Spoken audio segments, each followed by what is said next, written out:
Okay, I discovered something recently that I think is really cool. Now, some people may only see it as a mathematical curiosity, and that's fine, but I think it's really quite wonderful that any packet of 4 cards of the sort you see on the table, when randomly mixed, will fall into one of the 3 primary structures I talk about on my channel.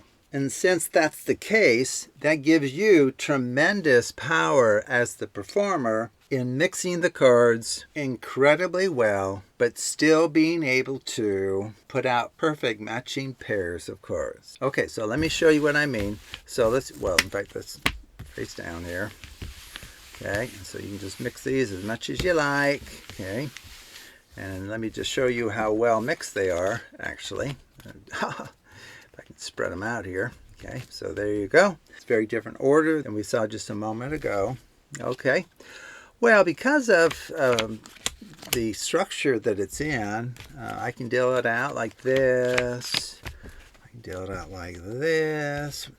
In fact, you can decide, you can give the spectator, you want stacking right to left, or left to right, you want right to left. Okay, we can also do leapfrog stacking. You want to do that from left to right for fun? One leaps over its neighbor. That one goes there. How would you like these stacked? Left on right? Okay, very good. Sorry, if I can pick up the cards. We can do up jogs, strip that out. Do a feral shuffle. Those are kind of fun to do as well. Okay. Do something called the pairwise transpose. Random stacking here. If you get tired of that, we can do a Klondike. That would be fine. And from there, you can do another Klondike, actually, which is kind of cool. And then maybe a left-right, okay, random stack. And then maybe at this point, we'll just set off pairs of the same value. Okay, well, I know that we only have 4 cards, which in and of itself won't look impressive. But the amazing thing, so let me just kind of show you what's going on here and tie it in with other things taught on my channel that you may have learned or can now learn. You can just look up any of these things and fill in any of the details that you want. It ends up, and this is the really cool part, if you have a packet of 4 cards satisfying some dichotomous characteristic. So examples of dichotomous characteristics are zeros versus ones, reds versus blacks, clubs versus spades. Here, aces versus twos. That can be your dichotomous characteristic. So if you have 4 cards with 2 satisfying one of the dichotomous characteristics and the other 2 satisfying the other, you can truly mix the cards as much as you want, and it ends up that every random arrangement of these cards will, in fact has to, fall into one of the 3 structures that I've been teaching you on my channel. Now you can probably see which one it is. And you may have noticed what the first one was. The first one was mirrored. It was something like ace, 2-2, ace, okay? So what about this one? Well, this is an, quote, AMP. So we have 2 cards, same characteristic, namely value, and then the other 2 cards match in value as well. Now I realize that you'll feel better if we put them in that arrangement there, like that order. But when it comes to these pairings, you can switch the pairs and have 2-2, 1-1, and that's still something called an AMP, adjacent mirrored pairs. Okay? So no matter how you mix this little set of 4 cards, it will fall into one of these 3. Okay, so the top one is a 2, this is the mirrored. I think that's what we got on at the outset. Okay, so a 2 cycle is where you have a pattern that repeats twice.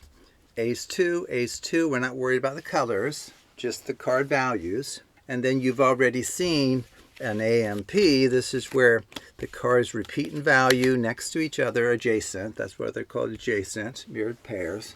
Okay, so no matter how you arrange these 4 cards, it's going to be either a 2 cycle, 2C, M for mirrored, or AMP for adjacent mirrored pairs. Well, once you know that, and if you just know some of the basics on my channel, So you can show the cards ostensibly to convince the spectator and go, wow, look at how well mixed these cards are. Okay.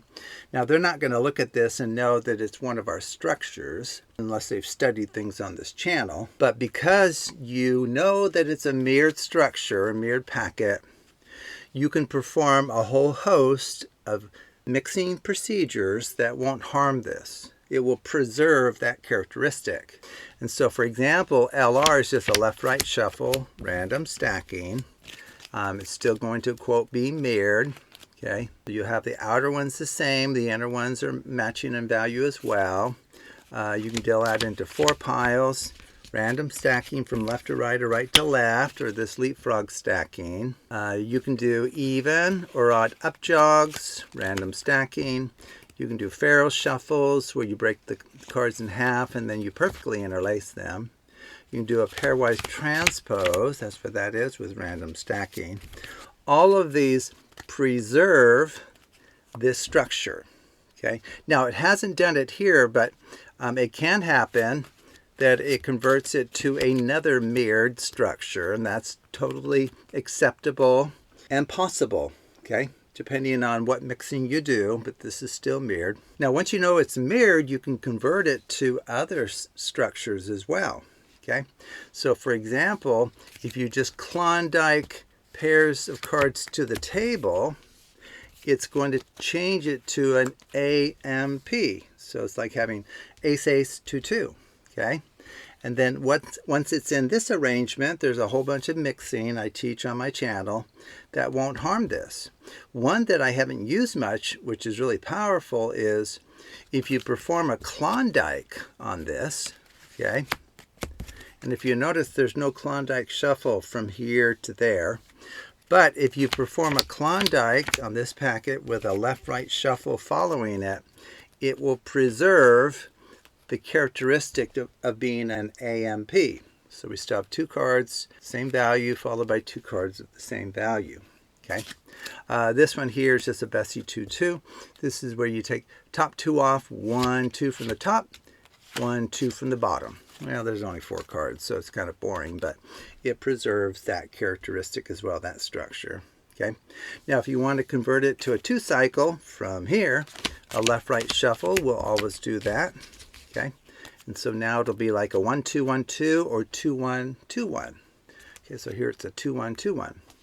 Well, once it's a 2 cycle, you can randomly cut it anywhere, won't hurt it. You can do a Charlier shuffle, which is kind of hard to do when you only have 4 cards. But that won't change the fact that there's a pattern that repeats, ace 2, ace 2. And then there's more sophisticated mixing you can do. But the point is, once you know the starting packet, you can do things to it that leave it in its current form, or convert it to one of the others, and then leave it in that form, and then convert it to another, and so forth. You can go back and forth. So like, for example, from a 2 cycle, you can perform a Klondike, and it will convert it to a mirrored structure. Okay? And then once it's mirrored, a really easy way to, quote, match up pairs is to just perform the Klondike shuffle, as I mentioned, because now it's going to be an, quote, AMP. Okay?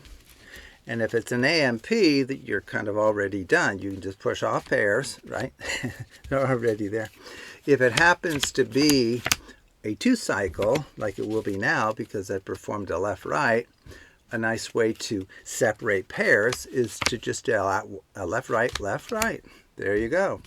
So this is the inverse of the LR shuffle. It takes you back down here. Okay. Another way to go from a 2 cycle to a mirrored is a 50% coating with random stacking actually here. So you can stack that way and it's back to being mirrored. Oh wait, what did I do wrong? Okay, well you guys have the advantage that you can rewind the video, but I did something funny there. I did not perform the 50% coating of a 2 cycle because we got down to an AMP and that's incorrect. Okay, so if we have a 2 cycle, so like right here, like that, if you deal out half the cards and then randomly stack these, left on right or right on left, it will be mirrored now. Okay, so there it is, it's mirrored. If you want to go back, you can do something called a mange shuffle. Over, under, over. It's back to a 2-cycle again, which is great. So the point I'm trying to make here is that any random arrangement of 4 cards, if it consists of dichotomous pairs of cards, then that random arrangement will be either a 2-cycle, mirrored, or an AMP. Once you know that, without looking at the cards, you can mix it, leave it of the same kind, convert it to one of the others, then convert it there, convert it back, and so forth. And at any point, you could stop and actually deal out the exact pairs, 2 aces and the 2 twos, without seeing the faces of the cards during all of the mixing. Okay? And then the other thing I wanted to point out here, which is kind of interesting, by chance alone, if you have these very cards right here, by chance alone, if you were to just mix these, just mix these randomly, the probability that you're going to, from there, just kind of set out pairs of cards of the same value, the probability of doing that successfully is 1/3 or 33%. Okay, so there's a 33% chance that if you just mix these and then pull off 2 at a time, that you'll find that those 2 have the same value and the remaining 2 have the other value. Okay, so only a 1/3 chance of doing that. Well, once you understand the structures here and how to preserve and convert those, you can match them up perfectly 100% of the time. Nothing's left to chance. But by chance alone, you only have a 33% chance of accomplishing that. Okay, anyway, this is just, like I said, kind of a mathematical curiosity because I had never realized before that a packet of 4 cards can be arranged randomly and you can immediately tie one of the 3 structures to the random arrangement that you've arrived at, as long as you have dichotomous pairs of cards. So anyway, thank you for watching, and take a look at other videos on the Absolute Math Magic channel.